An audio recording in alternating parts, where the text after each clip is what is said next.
आज हम बात कर रहे हैं उस सोशल मीडिया इन्फ्लुएंसर की जिसके पास हैं 26.7 million YouTube subscribers, 1.3 million Instagram followers. इतने बड़े फैन बेस के बावजूद एक दिन नोमान ने अपनी स्कैल्प पर बॉल्डनेस नोटिस की।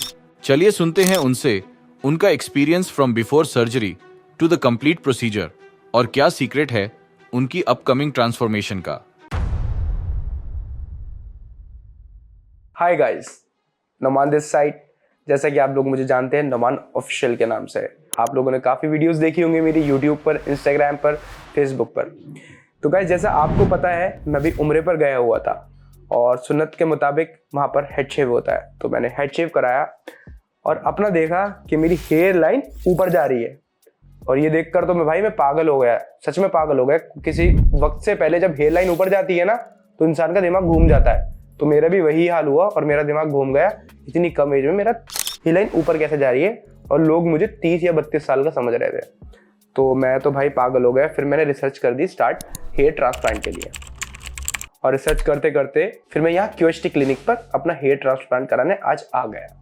और मैं काफ़ी मुतमईन हुआ यहाँ की फैसिलिटीज़ देखकर। और यहाँ की जो मैंने मेन चीज़ नोटिस की है, मैंने देखा है लोगों को उनकी हेयर लाइन प्रॉपरली अच्छे से नहीं बन पाती ट्रांसप्लांट के बाद। लेकिन मैंने जब यहाँ पर देखी वो चीज़, तो हेयर लाइन प्रॉपरली बहुत अच्छे से बनती है वो। और ये चीज़ बहुत ही कम लोगों को पता है, और ये चीज़ सबको मालूम होना बहुत बहुत ज़्यादा ज़रूरी है, क्योंकि ये बहुत ही ज़्यादा इंपॉर्टेंट रोल प्ले करती है हमारे फेस अकॉर्डिंग, फेस शेप के अकॉर्डिंग। जब तक आपके फेस शेप के अकॉर्डिंग हेयर लाइन नहीं बनेगी तो आपकी ट्रांसप्लांट बेकार है। तो वही मैं कराना आया हूँ, और इंशाल्लाह ज़रूर मेरी भी वैसे ही हेयर लाइन अच्छे से बनेगी जैसे और लोगों की बनी है। तो प्रोसीजर देखते हैं इंशाल्लाह कैसे रहता है। हेयर फॉल तो मेरा तकरीबन आप समझें 2023 से स्टार्ट हो गया था, मतलब 2022 के एंड से स्टार्ट हो गया था मेरा हेयर फॉल। बट मैंने सोचा, बहुत कोशिश किया, सारे ऑयल्स भी लगाए, सब कुछ ट्राई किया। लेकिन उसके बाद भी रोज़ जब मैं सुबह को उठता था तो मेरे बेड पर, मेरे पिलो के ऊपर इतने ढेर सारे मेरे बाल होते थे। और बाल बड़े थे तो ज़्यादा पता नहीं चलता था कि हेयर फॉल भी हो रहा है। लेकिन जब शेव हुआ तो पता चला कि हाँ सर, हमारा टकला जो है ऊपर जा चुका है भाई। मैं अपना ख्याल बहुत ज़्यादा रखता हूँ, और मेरे वालिद साहब भी अपना ख्याल बहुत ज़्यादा रखते थे। तो उन्होंने हमेशा सिखाया है, जान है तो जहान है, अपना केयर करना ज़रूरी है।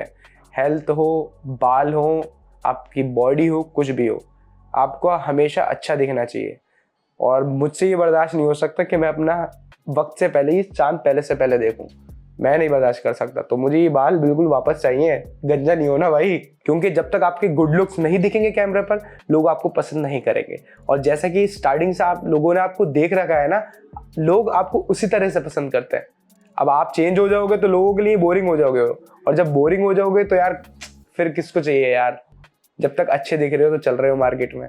तो मैं जब उम्रे पर गया तो अल्हम्दुलिल्लाह माशाल्लाह काफ़ी उम्रे हो गए, और अल्लाह का बुलावा है ये। तो जब अल्लाह बुलाता है चले जाता हूँ, हमारी क्या मजाल, हम तो गुनहगार इंसान हैं। जब आका बुलाते हैं हम आका की राह में मोहब्बत में चल पड़ते हैं।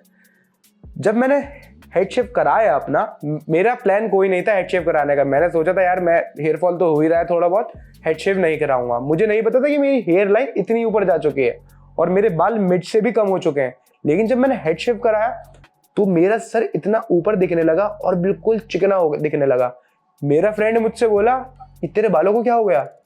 तो भाई मेरी हार्ट बीट तेज होने लगी। मैं डेली ऐसे चेक करता था सर पर बाल मेरे आए नहीं आए, पता नहीं आएंगे या नहीं आएंगे। क्योंकि मैंने लोगों के केसेस सुने हैं, जब वो बोल्ड होते हैं तो उनके बाल नहीं आते कुछ कुछ लोगों के। तो मुझे भी ऐसा लग रहा था कि मेरे बाल नहीं आएंगे। लेकिन अल्हम्दुलिल्लाह जब थोड़े थोड़े बाल आए, लेकिन हेयर लाइन जा चुकी थी बिल्कुल। तो मैंने उसी वक्त वहाँ से मक्का मुकर्रमा से रिसर्च करना स्टार्ट कर दिया। ट्रांसप्लांट क्या होता है, कैसे है, सब क्या करा जाता है, क्या प्रोसीजर रहता है, क्या क्या होता है। मैंने तब से ही अपना रिसर्च करना चालू कर दिया। किसको बाल पसंद नहीं है, मोटा हो, पतला हो, कैसा भी हो यार। बाल जब तक ना हो ना सिर पर, इंसान कॉन्फिडेंट फील करता ही नहीं है। इंसान का बार बार हाथ सर पे जाता ही है बालों के लिए। अगर आप बाल नहीं अपने सही कराएंगे ना यार, तो मैं नहीं मानता कि आप अपने आप से प्यार करते हैं भाई। अगर आपको अच्छा दिखना है तो बाल मैटर करते हैं और करते रहेंगे। आपको अपनी केयर करना पड़ेगी, चाहे बाल हो चाहे वो बॉडी हो। आपको अपनी हर चीज़ की केयर करना पड़ेगी। बिना केयर के आप बिल्कुल अधूरे हैं। कहता है अगर आप केयर नहीं करोगे किसी भी चीज़ की तो वो चीज़ देखो खराब होना होती है। आपको केयर करना ज़रूरी है। अगर आप जिम नहीं जाओगे ऑब्वियसली सी आप खाओगे ऑब्वियसली तो आप मोटे पड़ोगे, लेकिन जब जिम करोगे तभी तो फिट रहोगे ना। ऐसी बालों का भी है, अगर आप जब बाल कराने के बाद उसकी केयर नहीं करोगे तो बाल ऑब्वियसली खराब होंगे। अगर आप ट्रांसप्लांट भी नहीं करा रहे हो, आपके बाल सही हैं, आप वैक्स लगा रहे हो, हेयर स्प्रे लगा रहे हो, शैम्पू नहीं कर रहे, आपके बाल खराब हैं, मिट्टी धूल सब घुस रही है, तो बाल तो वैसे ही डैमेज हो जाएंगे। तब क्या करोगे आप? होम रेमेडीज मैंने सारी ट्राई कर ली, कुछ नहीं होता है। ये बात आज आप लिख कर रख लें। ये मुझसे एक शख्स ने बात कही थी पहले कि जाते हुए बाल कोई नहीं रोक सकता। ये मैं सबको फेक मानता हूँ। जितने एड्स आते हैं ना इंस्टाग्राम पर कि ये लगाओ बाल आ जाएंगे, बाल, भाई सब करके बैठ चुका हूँ मैं। और बाल, एक बाल का बाल भी नहीं उगता है। अगर आ भी जाते हैं ना वो सब बेबी हेयर होते हैं और वो बेबी हेयर चले जाते हैं। अब आप मेरे देखें यहाँ पर बेबी हेयर आ रहा है इस जगह थोड़े थोड़े, लेकिन मुझे पता है ये वापस चले जाएंगे क्योंकि बेबी हेयर जो आते हैं ना वो सब उड़ जाते हैं। उनके अंदर जान वगैरह कुछ नहीं होती बालों में। बालों के अंदर मेन जान होना चाहिए। जब जान होगी तो तभी माल मजबूत होता है। मैं अपने माँ बाप का एक ही लौता लड़का हूँ और उनको पता है, मुझ पर ट्रस्ट है। जो नुमान करता है रिसर्च करके हर चीज़ करता है, वो कभी गलत चीज़ नहीं कर सकता और अल्हम्दुलिल्लाह मैं कुछ गलत करता भी नहीं। तो मैं हर चीज़ की पहले, कुछ भी काम करना होता है मैं सबसे पहले उस चीज़ की रिसर्च ही करता हूँ, तभी मैं वो स्टेप लेता हूँ। बिना स्टेप ऐसे में बिना रिसर्च किए किसी चीज़ की स्टेप नहीं लेता। अगर मैं आज यहाँ बैठा हूँ तो रिसर्च करके आया हूँ, मैं इस जगह से मुतमईन हूँ तभी मैं आया हूँ, वरना मैं अपने आप से खिलवाड़ नहीं करूँगा। मेरे घर वाले बिल्कुल चिल रहे हैं, उनको मैंने पहले ही बता दिया कि ऐसे ऐसे होता है, यही होता है। हाँ थोड़ा बहुत हुआ क्योंकि लोग कहते हैं अरे ये मत कराना, ये हो जाएगा, ये हो जाएगा। देखो यार, आप किसी भी फील्ड में कुछ भी काम करोगे, लोगों का काम है इस दुनिया में भड़काना। अगर आप अच्छे लगोगे, उसमें कामयाब हो जाओगे, तो वही चीज़ वही वो लोग भी करेंगे, उसको फॉलो करेंगे, सबसे पहले फॉलो करेंगे। लेकिन जब तक आपने नहीं करी है उस पर वो कीड़े निकालते रहेंगे, तो उनकी बातों को ध्यान मत देना। आप उस चीज़, आपको अच्छा लगा ना करो, बुरा होना ना होना उसके हाथ में है। जब तक वो ना चाहेगा तो नहीं होगा। वैसे भी तो आप बुरे लग रहे हो यार, अपनी केयर करना भी तो ज़रूरी है। जब अल्लाह ताला ने आपको ये खिदमत का मौका दे रखा है, इतनी इतनी अच्छी फैसिलिटीज़ दे रखी है, हर दौर के हिसाब से हर टेक्नोलॉजी आ चुकी है। तब के दौर के हिसाब में कोई टेक्नोलॉजी नहीं थी, लेकिन आप जिस दौर में जी रहे हैं, जिस सेंचुरी में जी रहे हैं, उस सेंचुरी में वो जब टेक्नोलॉजी है तो उस टेक्नोलॉजी का फ़ायदा उठाइए। यार अपने इंडिया में आप सब कुछ अवेलेबल है, क्या बाहर जाना भाई। जब अल्हम्दुलिल्लाह सारे डॉक्टर्स, हर फैसिलिटीज़ इंडिया में अवेलेबल है। यहाँ से भी तो डॉक्टर्स बाहर ही जा रहे हैं करने के लिए, तो यहीं से क्यों ना कराओ जब यहाँ पर सारी फैसिलिटीज़ अवेलेबल है। हमारा हिंदुस्तान किसी से पीछे थोड़ी ना है। मैंने जब रिसर्च किया और पेजेस पर देखा कि क्यूस्टिक क्लिनिक के बारे में, और जब देखा मैंने तो माशाल्लाह मुझे बहुत अच्छा लगा। सारी हाइजीनिक वगैरह सब कुछ अच्छा क्लीन। लेकिन मेरे दिमाग में डाउट ये भी था कि वहाँ जाकर भी वैसा होगा, कोई फ्रॉड स्कैम वगैरह तो नहीं होगा। लेकिन जब मैं यहाँ पर आया तो बहुत अच्छे से ट्रीट किया यहाँ पर और बहुत अच्छा हाइजीनिक है, जो कि मुझे बहुत पसंद आया। क्योंकि ट्रांसप्लांट के मामले में हाइजीन होना बहुत ज़्यादा ज़रूरी है, ये मैटर करता है। तो ये चीज़ बहुत अच्छी लगी मुझे। सारा एकदम क्लीन, बिल्कुल हाइजीनिक है और बहुत अच्छे से वेलकम भी किया। लगता है कि यार सर में बाल इंजेक्ट होंगे, एनेस्थीसिया लगेगा और आप कुछ अवॉइड करना पड़ेगा, खाना पीना। अब देखो भाई, मैं फूडी हूँ, मैं जिम भी करता हूँ, लेकिन मैं फूडी हूँ, मैं डाइट वगैरह नहीं करता। लेकिन थोड़े बहुत चीज़ों को अवॉइड करना पड़ेगा, खाने पीने को। तो मैं उस चीज़ों को लेकर था, यार ये खाना नहीं पड़ेगा, यार अब वो खाना नहीं पड़ेगा, कुछ टाइम तक के लिए केयर करना पड़ेगी, अपने सिर की केयर करना पड़ेगी, धूल वगैरह नहीं जा सकती, पसीना नहीं आ सकता एक आध हफ्ते तक। तो उस चीज़ को थोड़ा कंसर्न था यार, मैं क्या करूँगा घर में पड़े पड़े। लेकिन फिर मैंने दिमाग में बिठा ला, यार एक हफ्ते की तो बात है, काट लेंगे एक हफ्ता, लेकिन एक हफ्ते बाद फिर हम आराम से घूम भी तो सकते हैं ना। वो हेयर लाइन भी तो हमारी अच्छी आ जाएगी, फिर वो कॉन्फिडेंस और वो मज़ा ही तो अलग होगा ना। तो उसकी तो बात ही और है यार। उसके आगे एक हफ्ता क्या है, 10 दिन से ज़्यादा काट लेंगे। मेरी ज़िंदगी में सबसे बड़ा इम्पैक्ट ये पड़ेगा कि मेरे अंदर एक कॉन्फिडेंस वापस आ जाएगा दोबारा, जो मेरे बाल जाने से जा चुका है।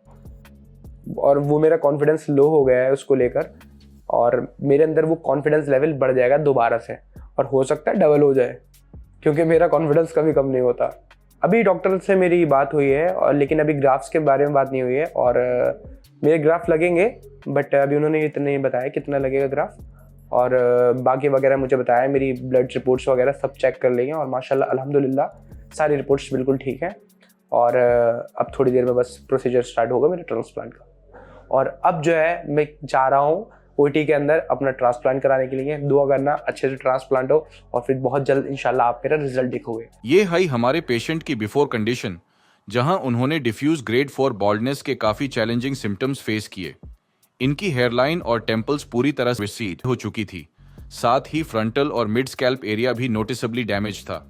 लेकिन एक इनकरेजिंग पॉइंट ये था कि उनका डोनर एरिया थिक, स्ट्रॉन्ग और हेल्थी फॉलिकल्स से भरा हुआ था, जो किसी भी सक्सेसफुल हेयर ट्रांसप्लांट के लिए एक परफेक्ट फाउंडेशन और लॉन्ग लास्टिंग रिजल्ट्स इंश्योर करता है।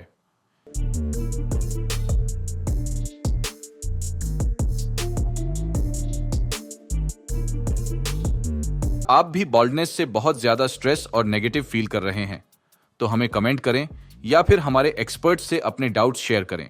स्कैल्प का डिटेल्ड एनालिसिस करने के बाद थरो हेड वॉश कराया गया ताकि स्कैल्प की डर्ट और एक्सेस ऑयल कंप्लीटली रिमूव हो जाए। फिर हमारे एक्सपर्ट्स ने पेशेंट के फेशियल स्ट्रक्चर और बोन फ्रेम को ध्यान में रखते हुए कस्टम शेप्ड हेयरलाइन डिजाइन की, जिसमें टेम्पल्स को नेचुरल कर्व के साथ शेप दिया गया ताकि फाइनल लुक परफेक्टली बैलेंस्ड और नेचुरल लगे। हेयरलाइन डिजाइनिंग एक ऐसी क्रिटिकल स्टेप है जहां आर्ट और मेडिकल साइंस का परफेक्ट बैलेंस जरूरी होता है, क्योंकि एक गलत एंगल या इनकरेक्ट डेंसिटी पूरे लुक को आर्टिफिशियल बना सकती है। इसी इंपॉर्टेंस को समझते हुए हमारे पेशेंट ने अपने ट्रांसप्लांट से पहले एक्सटेंसिव रिसर्च और कंपैरिजन किया था। आइए अब देखते हैं पेशेंट का प्रोसीजर। हाय गाइस आज है हमारा थर्ड डे हेयर ट्रांसप्लांट के बाद। कल जैसे कि मैंने आपको बताया कि मेरा ट्रांसप्लांट कंप्लीट काफ़ी लेट हुआ था और तकरीबन 10 से 12 घंटे लग चुके थे मेरे ट्रांसप्लांट को सर्जरी होते हुए। और मुझे पता नहीं था कि मैं पहले ट्रांसप्लांट के बाद क्या होगा, कैसा फील होगा, कैसा होगा। कभी किसी ने कुछ सुना था, किसी से कुछ सुना था, ऐसा होता है वैसा होता है, लेकिन बिल्कुल ऐसा नहीं है। जब मैंने खुद पे मेरा ट्रांसप्लांट हुआ तो तब मुझे फील हुआ कि हाँ कैसा फील होता है। थोड़ा सा लो फील होता है, बट जब मैं सोकर उठा और कल मेरी सर्जरी हुई और आज जब मैं सोकर उठा तो आई एम फीलिंग ग्रेट। ऐसा नहीं कि बिल्कुल फुली ऑन बिल्कुल फिट, ऐसा नहीं, थोड़ा सा लो भी हो रहा है। बट हाँ, जब मैं अपने दोस्तों के साथ आया, बाहर आउटिंग करने आया मैं, तो मुझे लगा नहीं था कि मैं ऐसे आउटिंग भी कर पाऊँगा और ऐसे चिल भी कर पाऊँगा, आराम से हंसी मजाक खाना पीना कर पाऊँगा दोस्तों के साथ। मुझे ऐसा बिल्कुल नहीं लगा था। मैं तो ये सोच रहा था सर्जरी के बाद पता नहीं कितने दिन तक बेड रेस्ट करना होगा, घर के अंदर बंद रहना होगा, क्योंकि लोगों के मुँह से यही चीज़ सुनी थी मैंने। बट मुझे नहीं मालूम था कि ऐसे आउटिंग वगैरह भी कर सकते हैं और घूम सकते हैं आराम से। बट हाँ, थोड़े बहुत प्रिकॉशंस लेने होंगे, जैसे सनलाइट से बचना होगा हमें और धूल धानी से वगैरह बचना होगा। तो वो चीज़ तो हमें प्रिकॉशन लेने पड़ेंगे, बिकॉज ये सेंसिटिव एरिया होता है काफ़ी, सर जो होता है हमारा, तो हमें ये तो प्रिकॉशंस लेने पड़ेंगे, इसकी केयर करना पड़ेगी। बट मुझे नहीं पता था इन प्रिकॉशंस लेने के बाद मैं ऐसे बाहर आ पाऊँगा, तो दैट फील्स ग्रेट। और कल जब मेरी सर्जरी हुई तो मैंने सोचा नहीं था कि मील्स वगैरह भी होंगी उसमें सर्जरी में। मुझे तो ये लगा था कि नॉन स्टॉप सर्जरी चलेगी, जैसा मुझे बताया गया था कि सर्जरी चलेगी, इतना आवर्स लगेंगे। लेकिन मैंने सोचा नहीं था। जब मैं वहाँ गया ओटी के अंदर तो मुझे पता चला कि जब भी मुझे कुछ परेशानी हो तो मैं फ़ौरन बोल सकता हूँ और फ़ौरन सब कुछ हो सकता है। मैं प्रॉपर, मेरे मील्स ब्रेक हुए, मैं वॉशरूम गया जब मुझे जाना हुआ वॉशरूम, मैं सर्जरी को स्टॉप करके वॉशरूम भी गया। जब मुझे भूख लगी तो मेरे लिए खाना भी आया, मील भी आई, सारा हेल्दी डाइट आया और हाइजीन का सारा पूरा ध्यान रखा गया है। एक चीज़ हाइजीन का ध्यान रखा गया है जो कि मुझे बहुत ज़्यादा अच्छी लगी, बिकॉज ट्रांसप्लांट एक ऐसी चीज़ है, अगर हाइजीनिक ना हो कुछ भी तो कुछ भी इन्फेक्शंस आपको हो सकते हैं। तो अगर आप कहीं पर ट्रांसप्लांट करा रहे हैं तो आप ये चीज़ें प्रॉपर ज़रूर देखें, बिकॉज ये बहुत ज़्यादा मैटर करती हैं। किसी भी चीज़ के साथ दुनिया में खिलवाड़ कर लेना, लेकिन अपने जिस्म के साथ खिलवाड़ कभी नहीं करना, क्योंकि ये सिर्फ ऊपर वाले ने एक ही बार दिया गया होता है। इससे आप खिलवाड़ करोगे तो अपनी जान खो बैठोगे, कुछ भी हो सकता है। तो इसलिए आप अच्छी जगह कराएं ट्रांसप्लांट। जैसे मैंने QST क्लिनिक से अपना ट्रांसप्लांट किया, मैंने सारी रिसर्चेस की और देखा इसमें सब कुछ कैसा है। और हाँ, जैसा मैंने देखा ऑनलाइन वैसा उससे ज़्यादा ही मैंने पाया भी यहाँ पर। बिकॉज इन्होंने हर चीज़ का ख्याल रखा, मेरी A to Z चीज़ों का, और जो कि मुझे बहुत ज़्यादा अच्छे लगे, बहुत ही ज़्यादा अच्छे लगे। तो गाइस मैंने बहुत ज़्यादा लोगों को देखा है कि वो अपने ट्रांसप्लांट कराने टर्की जाते हैं और भी कुछ ज़्यादा प्लेसेस जाते हैं, मुझे इतना मालूम नहीं, बट वो मैंने देखा वो इंडिया के बाहर ज़्यादा प्रेफर करते हैं अपना हेयर ट्रांसप्लांट कराना। तो मैंने भी यही सोचा था कि मैं जाऊँ और टर्की जाके एक्सप्लोर भी कर लूँ साथ में और अपना वहीं पे ट्रांसप्लांट कराऊँ। बट जब मैं एक्सप्लोर कर रहा था और रिसर्च कर रहा था ट्रांसप्लांट के बारे में, तो मैंने अकाउंट देखा QST क्लिनिक का, और जब मैंने देखा कि यहाँ पर बहुत ही ज़्यादा अच्छी अच्छी फैसिलिटीज़ हैं और ये लोग उसके साथ साथ प्रोवाइड भी करते हैं, फुल सर्विसेज देते हैं, तो ये चीज़ मुझे बहुत ज़्यादा अच्छी लगी। तो मैंने सोचा नहीं था कि हरिद्वार जैसी जगह में इतना अच्छा कोई क्लिनिक भी हो सकता है हेयर ट्रांसप्लांट के लिए, और इंडिया में ये पहला ही शायद ट्रांसप्लांट सर्विसेज मिल रही हैं आपको इतनी अच्छी QST क्लिनिक से कि आपको ट्रांसप्लांट के साथ साथ एक्सप्लोर भी कराया जाएगा, जैसे लाइक टर्की वगैरह में होता है। तो ये चीज़ मुझे बहुत अच्छी लगी, बहुत मज़ा आने वाला है और काफ़ी अच्छी जगह है, बहुत ही ज़्यादा पीसफुल एकदम। अपने फ्रेंड्स या फैमिली के साथ आएंगे आपको बहुत ही अच्छा लगेगा, बहुत ही मज़ा आएगा। तो मेरा ओवरऑल एक्सपीरियंस बहुत ही ज़्यादा अच्छा लगा, मुझे बिल्कुल किसी चीज़ की दिक्कत नहीं हुई। और ये जो आप देख रहे हैं, मैं आप सोच रहे होंगे मैं ट्रांसप्लांट के बाद ये कैप क्यों पहना हुआ हूँ, तो मैं आपको इसकी इंपॉर्टेंस बता दूँ। ये कैप हमारे लिए बहुत ज़्यादा इंपॉर्टेंट है आफ्टर ट्रांसप्लांट। सो ये मेरी डॉक्टर से जब बात हुई, डॉक्टर ने मुझे बताया कि इस कैप को मैक्सिमम 2 या 3 हफ्ते इस कैप को हमें पहनना होगा ताकि हम उस डस्ट से, गंदगी से बचे रहें। सो मेरी ट्रांसप्लांट के बाद एक्सपेक्टेशंस ये हैं कि मेरे जल्दी से बाल ग्रो हों, और जैसे मेरे 2-3 साल पहले मेरे बाल थे, मेरी हेयर लाइन थी, मेरी हेयर लाइन वैसी हो जाए। और अभी ट्रांसप्लांट से पहले जैसे मेरी आप लोगों ने हेयर लाइन देखी थी, वो काफ़ी ज़्यादा रिसीड हो चुकी थी, बहुत ही ज़्यादा। वक्त के साथ साथ 1.5-2 साल में पता ही नहीं चला कि कितना सर ऊपर को जा चुका है। बट अब मैं होप कर रहा हूँ इंशाल्लाह मेरी हेयर लाइन वापस से वैसी आए और मेरे बाल वैसी डेंसिटी हो पूरी, और मैं वैसे ही अपने पुराने वाले लुक्स में आना चाहता हूँ। और तब तक के लिए आप इस चैनल पे ज़रूर जुड़े रहना, क्योंकि आपको पूरी मेरे बालों की जर्नी इस चैनल पे देखने वाली है। आपको मेरी जर्नी दिखती रहेगी, पता चलता रहेगा कि मेरा ट्रांसप्लांट कैसे हुआ, उसके बाद क्या क्या प्रोसीजर था और किस तरह से मेरे बालों की ग्रोथ हो रही है। पूरी मेरी आपको हेयर जर्नी दिख जाएगी इसी चैनल पर। बाय। हेयर लाइन में फॉलिकल्स को इरेगुलर पैटर्न में प्लेस किया गया ताकि नेचुरल जिगजैग इफेक्ट क्रिएट हो और रिजल्ट्स बिल्कुल नेचुरल दिखें। सेम फॉलिकल्स को टेम्पल्स में भी इम्प्लांट किया गया जिससे कंप्लीट फेशियल फ्रेम अचीव हो पाए।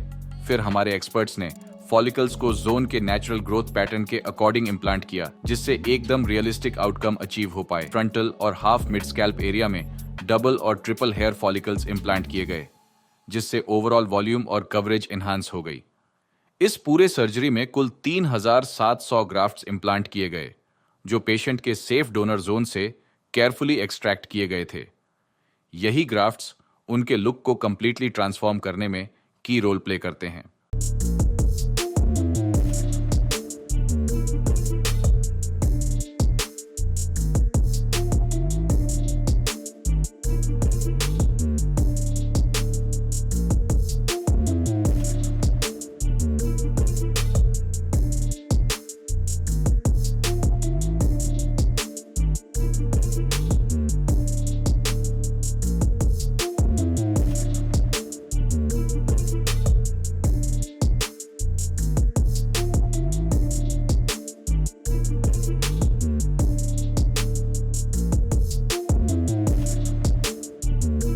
Hello friends, if you have not subscribed to our channel yet, please like this video, share and subscribe to our channel, and don't forget to hit the bell icon so that you will get update on every video.